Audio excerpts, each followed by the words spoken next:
কিমান তীব্ৰ বেগেৰে আহিছে বৰষুণজাক আপোনালোকে দেখি অনুমান কৰক। বন্ধু বান্ধৱীসকল, আপোনালোকৰ মাজলৈ মই আজি যিকেইটা ভিডিঅ' ক্লিপ সংগ্ৰহ কৰি লৈ আহিছোঁ, এই ভিডিঅ' ক্লিপকেইটা চোৱাৰ পাছত আপোনালোক সকলোৱে আচৰিত হৈ পৰিব। আপোনালোকে দেখিব পাইছে ৰাজপথত গাড়ী মটৰৰ কি অৱস্থা হৈ পৰিছে।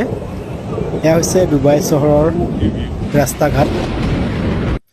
চাওক গাড়ী মটৰ কেনেকুৱা অৱস্থা হৈ পৰিছে, গোটেই গাড়ীৰ ওপৰলৈকে পানী হৈছে। এয়া আপোনালোকে দেখিব পাইছে।